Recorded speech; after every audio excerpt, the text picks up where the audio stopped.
Back in high school, my friends and I would love to go to our local movie theater that was situated inside of our shopping mall. We usually would travel in big groups, but this time, it was only my friend Alex and I. We had picked up a late night showing of some obscure movie. I can't recall the name because this happened years ago, and we arrived on time to find our seats.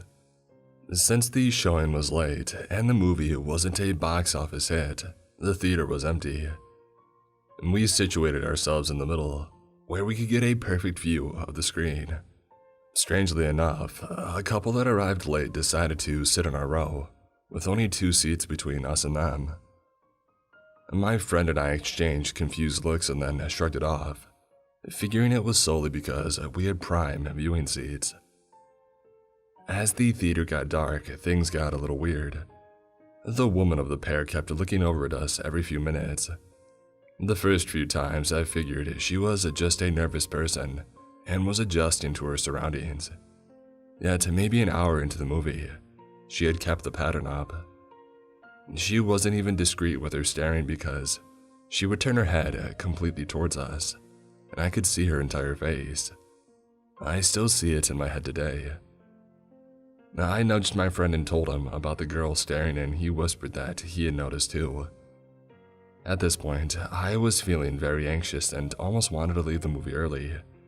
My friend didn't want to though, so I decided staying with him was safer than leaving alone. And I was his ride home too. Throughout the movie, the girl continued to look over. Every now and then, she would whisper something to her counterpart, but he himself never looked over. Once the movie had ended, I grabbed my friend by the arm and told him that we should get going because it's late. He followed suit as I sprinted out of the theater. Once we were out, the halls were empty because of the fact that barely any films played towards the end of the night. I was about to say something to my friend about how the couple next to us had freaked me out, but right then, they ran out of the door seconds after us. I was freaking out on the inside, but decided to try my best to keep my composure. My friend was definitely aware of them closely following us out of the theater, but he isn't the type to be confrontational, so we just sped walked to my car. Once we got in the car, my intuition told me just to get out of the parking garage as fast as I could. I saw the weird couple make it to their blue car, which was on the same parking garage level as us. That wasn't surprising because the entrance to the mall is on that level, so everyone parked there. I sped out of the parking garage and drove towards the main street. I told him to keep a lookout and see if there was a blue car that was following us. He looked back and said that the coast was clear. I felt so relieved. Now, we were the only ones on the main highway because it was late at night, and we live in a quiet, suburban area. But then a few minutes later, a car came speeding up from behind and flashed their high beams on me. My heart started to race. My head just told me that it was them. I asked Alex if the car was blue, and he said that he couldn't tell. The light to turn left onto the next main street was green, so I took the left turn necessary to get to my neighborhood. The car backed off and turned on the normal lights, but it turned left too. I caught a glimpse of the car, and I started yelling once I had realized that it was the weird couple's blue car. Alex told me to gun it, so I slammed on the gas and sped down the last main street before I had to turn into his neighborhood.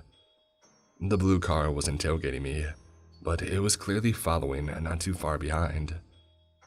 When the streets are empty, it's easy to follow someone since there aren't any other cars to dodge. I turned into my friend's neighborhood, but decided to drive past his street so that they wouldn't see where we were trying to go. The blue car followed us into the quiet neighborhood, and was picking up speed to get closer to us. My friend Alex was panicking and asking what I was going to do, but I just kept quiet as I sped quickly down a random neighborhood street. I could see the car's lights behind me as I made a turn onto another street, but they were far enough so that they couldn't see me for about 30 seconds after I took the next turn. After I turned onto another unfamiliar street, I turned my car off and flipped it into neutral gear.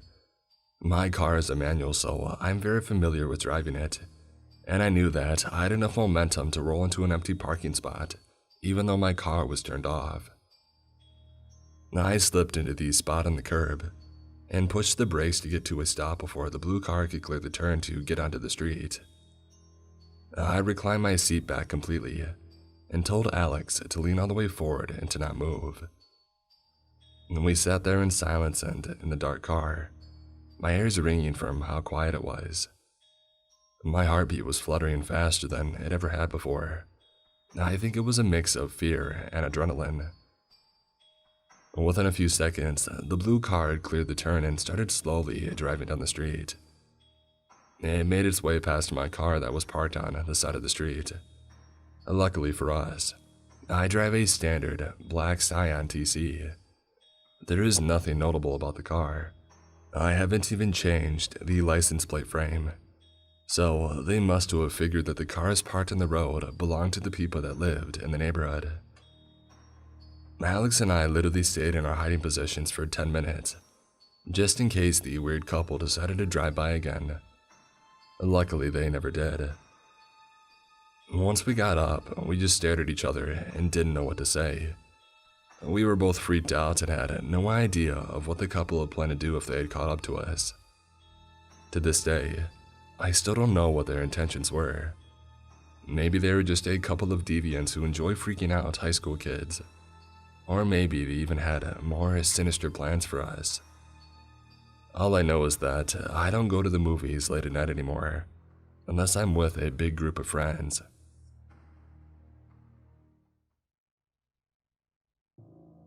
Today, I decided to take my two children, 5 and 8, to go see a Sunday matinee at the movie theater. The Secret Life of Pets 2 was nearly out of the theater, so we decided that we would be our best bet to beat the crowds. We went to the 11:55 a.m. showing, and stepped in a bit late to find we had a theater all to ourselves, and my kids were thrilled. I allowed them to dance around if we're alone in the theater. If others are present, they have to be on their good behavior and stay seated and quiet.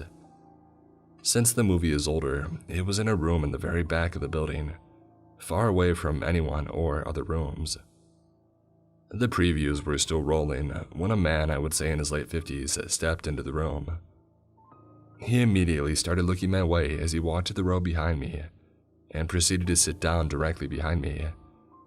Literally the seat and row right behind mine when the entire theater was empty. Now, I know adults can sometimes want to go to a children's movie alone. I realize that alone doesn't make him creepy. However, my gut instinct was this is very bizarre. In Toy Story or Lion King, sure, I would understand him being there. But this is a very obscure movie, and it's a sequel. Beyond that, why would anyone sit right behind me knowing it might look odd that they are even present at this movie in the morning on a Sunday? I immediately got up. I'm around 6 feet tall, and I'll admit, I wanted him to see that I'm no easy target. I moved to the other side of my children and turned so I was facing him. He looked extremely uncomfortable since entering the theater, and he was very fidgety. His foot was tapping, and I quickly snapped a picture of my kids with the camera focused in on him. I moved my daughter to my lap so she was out of his reach, and I was racking my brain on my next move.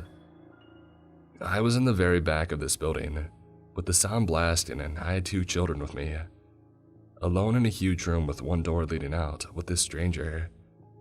This guy was obviously a creep. You could just tell by his behavior and body language. I thought about complaining to management, but what was I even going to say?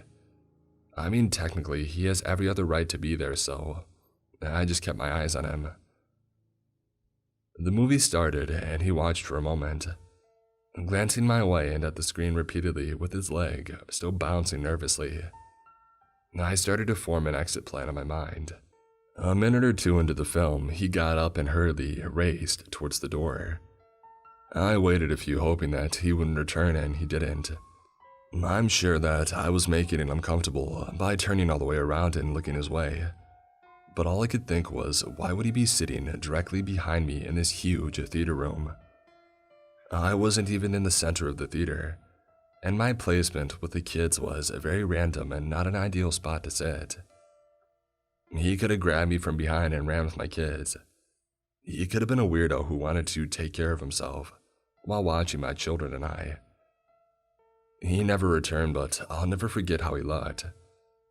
As we left, I stopped by information to speak with the manager and another employee. The first thing they said after I showed them his picture and pausing was, "There were only 3 tickets sold to this movie, and we don't recognize him as someone who has at one of the other movies either. Those 3 tickets were for me and my children. The theater complex was completely dead. He had to walk by literally every other movie in this huge movie complex to get to the room that I was in. It was late morning and literally most of the other movies all started at this time. Trust your instincts. Even if you offend someone, I've learned the hard way that you have to go with your gut. I still don't know what could have happened today, and I still have chills thinking about it. It could have been someone movie hopping, but many other films that started at that time. His seat choice and nervousness tell me otherwise."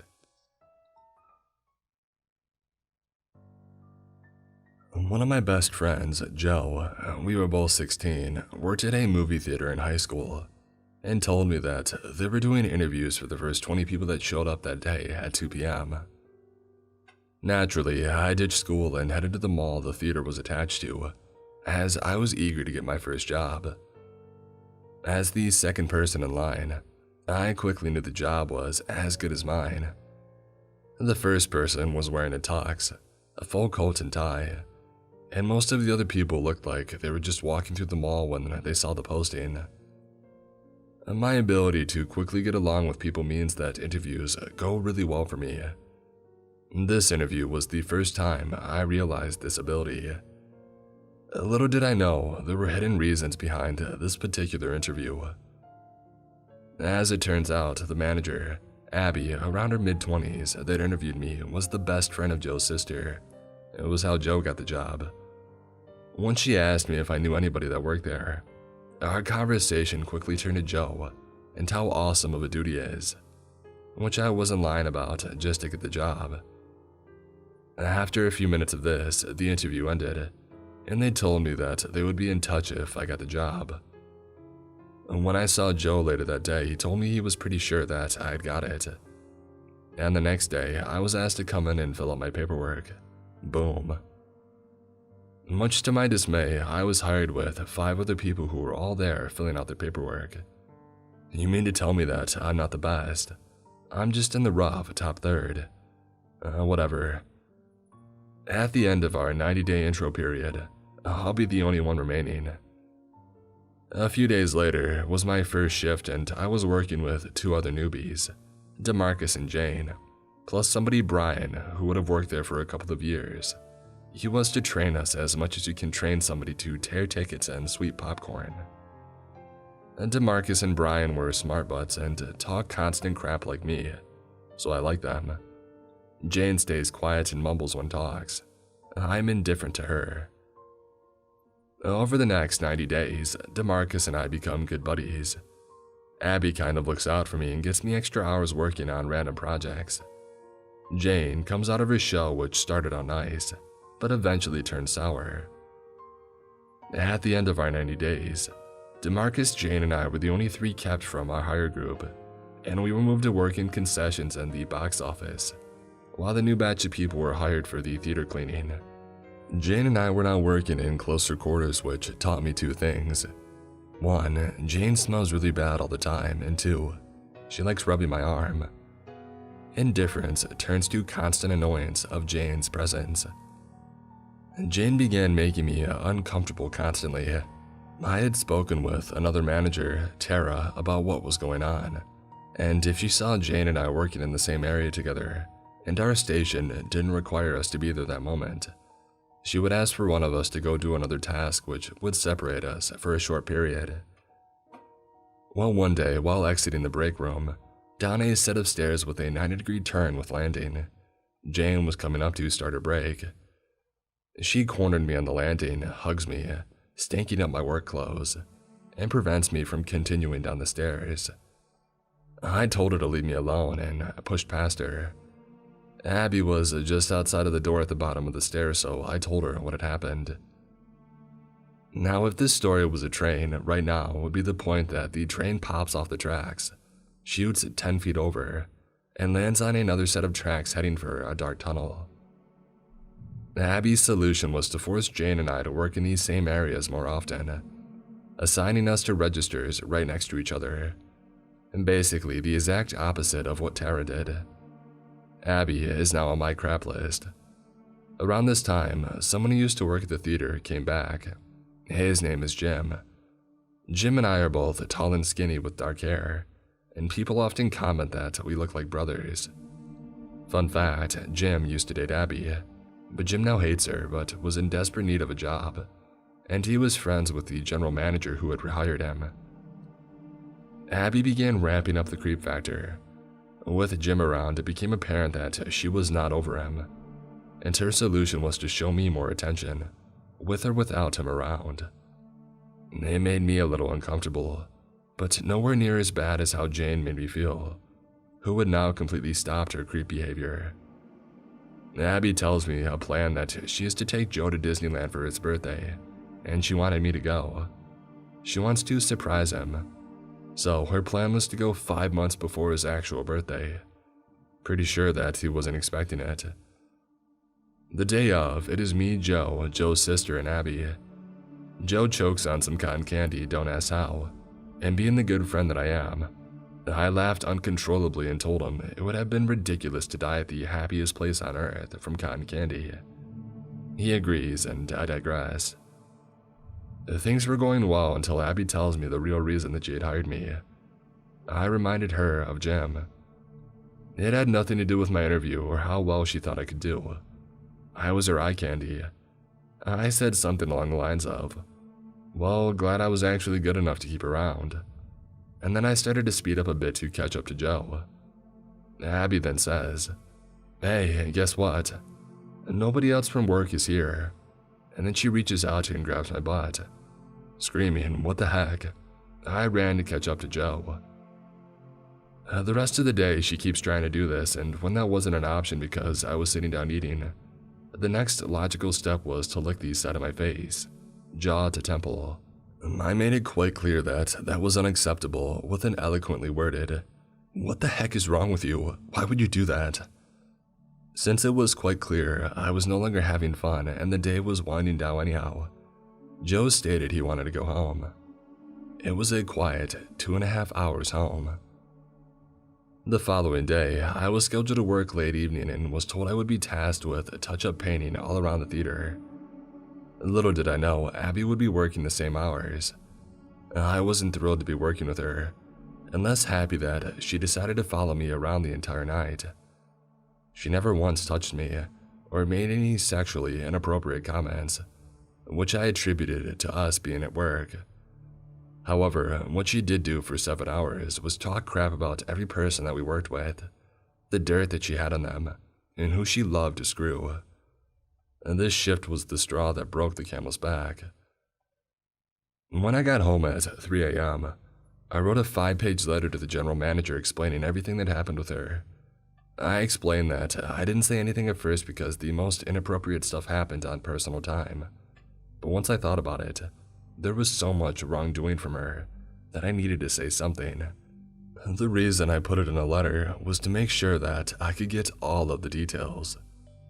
After sleeping for a few hours, I delivered the letter to my manager and asked her to call me with any questions. The following 3 days were already scheduled off for me, and the next day I had to work was a previously planned staff meeting. We arrived at 8 a.m. and all staff is present except for one person, Abby. The meeting goes on like almost every other meeting. New policies, up-and-coming events, etc. Except there is a segment where the GM mentioned her open-door policy for any harassment, and if they didn't feel comfortable talking to her, that she strongly encouraged them to talk to one of the assistant managers. She elaborated that any harassment would not be tolerated. Wait, was Abby suspended or fired? Oh no, what have I done? Yeah, my reaction was guilt. When the meeting ended, I went upstairs to check my schedule, which was located right outside of the manager's office. The GM asked me to come in and close the door. 2 other assistant managers were present. Crap, am I being fired? The GM very calmly says, "You may have noticed that Abby was not present this morning. This is not entirely due to your letter. In fact, your letter composed much of what I had suspected, heard rumors of, or had less severe cases reported to me. I thank you for bringing this to my attention, and you shouldn't feel guilty for what has happened. This is the result of her actions." I looked around the room and saw smiles on all 3 of their faces. I never got the full story, but it seemed every manager had horror stories regarding Abby. I continued to work there for years and gained a lot of great friends. After I turned 18, I was offered a position as an assistant manager. The GM asked me if I would mind being a main point of contact regarding harassment claims, because she believed I was the best suited to work through the issue. I was happy to be trusted with this, and it helped me become someone the employees would talk to regarding any issues, work-related or not. Abby, let's not see each other again. Although dealing with you gave me the strength to help others.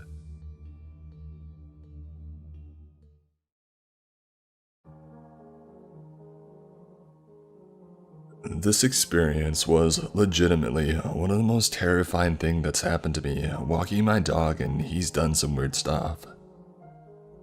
So back in 2015, I had the choice of getting a dog and getting a smartphone. I had never had a dog in my life, or a decent phone come to think of it, and I had been saving up for a phone anyhow, so naturally I picked the dog. My dad knew a fellow who had a couple of border collies that had recently had a litter. So we drove out and the dude gave me the last pup. Enter Bailey. A couple weeks after we got his shots, I started taking him for walks.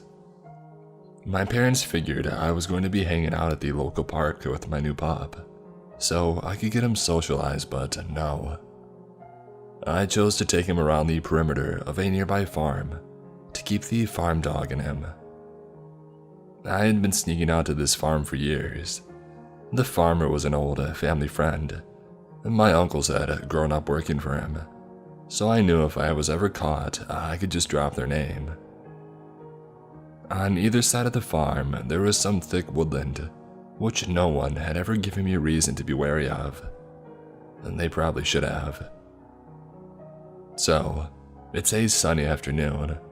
It had been pouring down all week and Bailey was itching for a good walk. I take him to the farm at our usual time, and we start making our way around to the woods on the east side of the farm. Everything's quiet, but Bailey keeps darting away from me to explore. He's a puppy and it's what they do, but of course I had been calling his name all the way around the field. We were about halfway past the woods and I could see the roof of the farmhouse over the next hill. Bailey had been pulling crap out of the bushes all the way along, and I had just gotten him in trouble for rolling in a pile of fox crap. And that's when I heard a man's voice calling my dog by his name. Like this dude I didn't even know was calling my dog by name. I knew it wasn't the farmer because I had met him at family events like barbecues and weddings, so I knew what his voice sounded like. I go completely silent, but the guy keeps calling at my dog. It sounds like he's deep into the woods and maybe moving. He's calling my dog with an excited tone in his voice, which is what creeps me out the most. Bailey, meanwhile, is completely ignoring this guy and sniffing the now flat pile of poop. I'm like a tiny 18-year-old girl. The most combat experience that I have is a month learning Taekwondo when I was 11. I don't have a phone. If that guy works out to be where I am, I'm screwed. And if Bailey decides to go in after him, I'm double screwed, because I'm not letting a possible psycho get his hands on my puppy. I can either run to the farm, which isn't too far, or run back through the field towards home. I pick up my dog and I sprint across the field. Behind me, I hear someone emerge from the woods, but I'm already over the fence and sprinting back home with my puppy tucked under my arm. I get home and I tell my mom. She brushes it off as some weird drunk guy. A few weeks later, I'm at my uncle's house and the farmer walks in. I told my uncle what had happened, so he brings it up. The farmer asked exactly which woods I had been close to, and that some of his clothes had gone missing from his washing line. He had put it down to strong winds, but now he's not so sure. I take him and my uncle to the exact spot the next day, and all three of us go in and find a completely wrecked campsite. There are no clothes or anything, but the tent had collapsed in on itself. There's no fire, but there are some empty gas canisters, like you would use for a portable stove, and empty packets of food scattered everywhere. We report it to the police, but nothing ever really comes of it. Except that I got a phone not long after, and I keep it on me whenever I go out. This happened to me just last Tuesday, and I can't stop thinking about it. I'll start this off by saying that I'm a 30-year-old female who lives with my fiance and our 2 dogs. I have 2 huskies. One is 2 and the other one is only 4 months. My huskies are not guard dogs to save life. They don't bark or howl. These dogs just love people so much. My brother-in-law and friends have walked in on multiple occasions, and the dogs don't make a peep. So anyways, it's 8 p.m. and it's dark out. I'm home alone, fiance at a hockey game. I'm in the bathroom with the door closed and the blow dryer going, so I can't really hear anything going on around me. That is until I hear one of the dogs howling. I stop the dryer and I listen, thinking that the dogs are fighting again. And then I hear a faint knock and the dogs start going crazy, barking, howling, and jumping into the bay window so bad I thought they would break it. I'm thinking, what the heck is making them go crazy like that? Maybe it's another dog or a skunk. I look out my bedroom window, as it was the closest view to the front door for me. Well, lo and behold, there are 2 men in hoodies standing at the front door. They start knocking louder, and this time, my 2-year-old husky jumps from the bay window to the front door and starts growling and ramming his body into the door. I'm watching this all happen from my bedroom. As the dog jumps into the door, one of the men jumps back, startled. They look at the other guy and they just walk away. I called my fiance and told him to get home ASAP. I watched them walk away down the road. They weren't selling anything, so they didn't stop at other houses. I was so creeped out, and I still am. But thank goodness for my crazy dogs.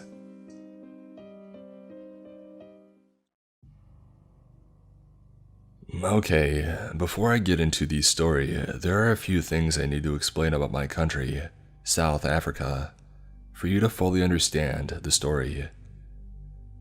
In South Africa, it's normal to have high brick walls with electric gates, electric fences, alarms, etc. And the crime here can be pretty bad.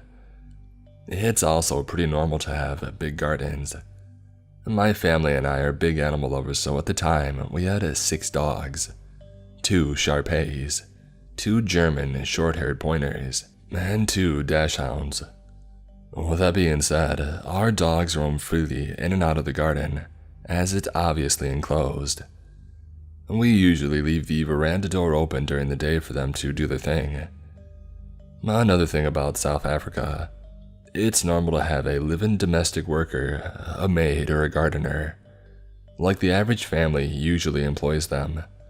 It's not only for wealthy people, which seems to be a thing in other countries. For the story, our DW is Ellie, and our gardener is Vince.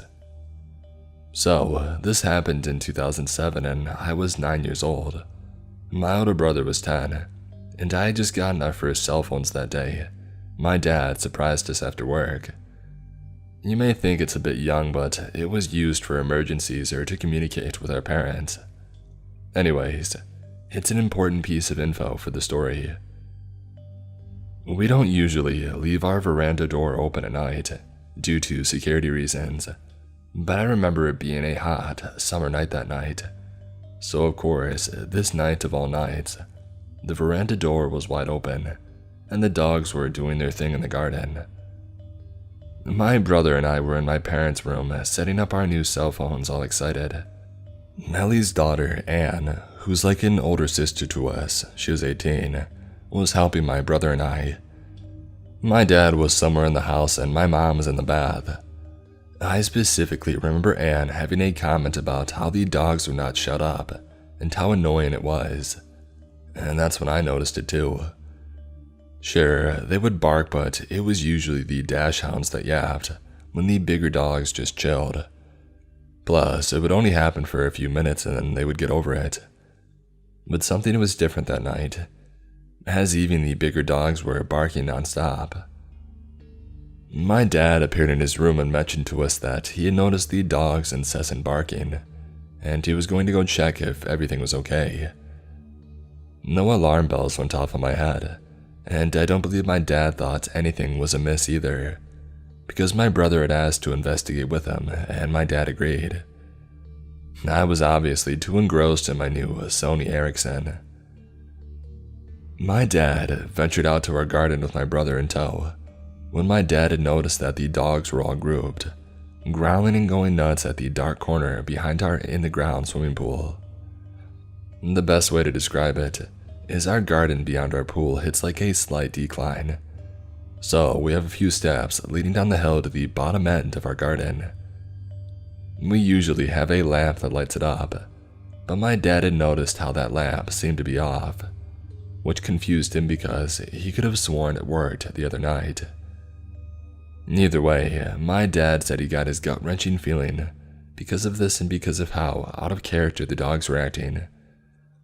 He called after them and they would usually come running, but tonight they all seemed to just look at him and then turn back around and continue going crazy at this dark corner down the steps. My dad told my brother to go back inside of the house and get a torch, sort of using it as an excuse for my brother not to come with him because of his feeling. When my brother went back inside, my dad slowly approached the steps. He noticed how the dog seemed to be snapping at whatever it was, hiding just out of view in the darkness. As he got to the steps, he noticed that the lamp was smashed. Confused, he inched to these steps, and as he put two and two together, it was too late. My dad, being an ex-vet and avid hunter, felt something cold against his temple, and immediately knew that it was a gun. Out of the darkness stepped 4 other men in balaclavas, all armed. Shocked, he stood frozen on the steps. The man holding the gun to his head was instantly aggressive and asked him where my brother was. That he saw my dad come out with my brother, but my brother went back into the house. Why? My dad said something came over him, and before he knew what he was saying, he responded with, "He's gone inside to press the panic button." As he said that, he saw all of these guys started to panic. And they started speaking in a different language. It's not common for people to speak it, but my dad had actually grown up on a farm where he learned it fluently because of the farm workers. The aggressive guy holding the gun said in a different language, "Crap, the cops will be here any minute. Let's just kill this guy and grab what we can and go." The others seemed apprehensive, and a smaller guy seemed really on edge, and continued to say how he can't go back to jail again, and that they needed to get the heck out before the cops showed up, which would be any minute. He was panicking. My dad then fed on this guy's fear. My dad then interrupted them, speaking English, pretending to not understand what they were saying, and said that we usually have armed response vehicles that drove in our area, and since my brother had pushed the panic button so long ago, they'd probably be here any second. And that did it. My dad watched as their plan unraveled before them, and the smaller scared guy started freaking out all of the other guys, saying that they needed to leave ASAP or else they would be caught. He seemed to make the others more nervous and lose confidence, until they started full-on bickering amongst themselves. Their plan slowly turning to crap, as a third guy put it.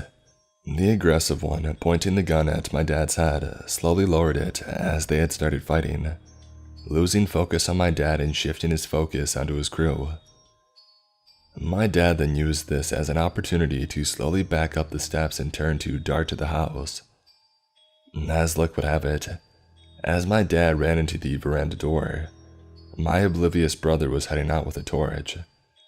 My dad scooped him up under his arm mid-ran and sprinted into the house, not even closing the door behind him. Silly, I know, but I think he just wanted to get my brother inside as quick as possible, without even thinking. Anne and I were obviously also oblivious to everything when my dad rushed through the bedroom door, slammed it shut and told us to go upstairs into the attic, that there are 5 guys with guns outside, and they're here to hurt us. Get upstairs now. And my heart sank. I remember my body automatically responding and me sprinting to the stairs with Anne right behind me. My mom ran out of the bathroom in a towel, not too far behind. We sat there in the darkness and silence. I swear that you could hear a pin drop. I think we were all just waiting to hear something below us in the rooms. My mom cursed, saying that she didn't have a phone, and neither did my dad. But in my hand was my brand new Sony Ericsson. No better emergency to use it than right now. My mom dials the police and, I kid you not, they asked where we lived. We explained and they told us that it wasn't in their jurisdiction. Sorry. Click and the line went dead. We're now not only crapping ourselves, but we're flabbergasted too. My mom starts cursing like a sailor again, and that's when my dad realizes, dang, he didn't close the veranda door. And what about Ellie and Vince, who are in their rooms, blissfully unaware of the danger that they're in? He gets his firearm in the safe in the attic and tells us that whatever we hear to not come downstairs, to stay hidden no matter what. Now I'm sobbing, begging my dad not to leave us, but he tells us that he has to go and get Ellie and Vince before something bad happens to them. Now, there's even more tears as reality hits that there's 2 other people still in danger. And understandably in hysterics because she's also fearing for her mom downstairs. My dad disappears and the air is thick with tension. We can still hear the dogs going crazy, indicating that those men were still on our property. My mom then calls another number, the armed security that drives around the area, and they say that they'll be over in about 10 minutes. They say to wait and stay hidden until they ring our bell at the gate. We all wait in silence, fearing that we'll hear a gunshot or anything indicating that these men are in our house. But there was just silence. The only sound was the dog's barks outside. After what seemed like hours, mostly likely a couple of minutes, we heard stomping coming up the stairs and my heart rate quickened. I remember shutting my eyes and praying that it was my dad with Ellie and Vince. Luckily it was. We all hid for a while and no one dared to speak. The dogs had seemed to calm down considerably, but they were still barking every now and then. The gate intercom rang and my dad told us to wait while he checked if it was the security company, and sure enough it was. He opened up and the nightmare was over. I remember standing up and my knees buckling from the adrenaline my body had endured. The armed security somehow notified the right police, and everyone investigated the garden. They found that there was actually 7 pairs of footprints, and that these guys bent these spikes on our wall and just climbed over. We got an electrical fence shortly after, so there must have been 2 other guys hiding in these shadows that my dad hadn't seen, which is actually creepy in its own right. South Africa's violent crime is quite bad, and it's too common for horrible things to happen during home invasions. I was obviously so young at the time that I didn't know the horrors of the world, and I was just scared of my family getting hurt. But now that I'm older, just the thought of 4 women being in the house and my mom being in nothing but a bath towel gives me chills to this day. The cops said the fact that there were so many guys instead of like 1 to 3 indicates that these guys possibly had sinister intentions. Thank goodness nothing happened to my family, and I'm forever thankful for my dad's quick thinking regarding the panic button. Also, I'm so glad my dad understands multiple languages and could manipulate these situations to benefit us. Lastly, my family will forever be in debt to our good boys and girls that warned us that night. A terrifying and life-changing outcome would have 100% happened that night, had it not been for our incredible dogs. From that day onwards, my dad always gave them leftover rice or meat with their dinner. R.I.P. Impy, Shudo, Dash, Fudge, Winkles, and Pikachu. I'm sure there is a special place in heaven reserved for you angels.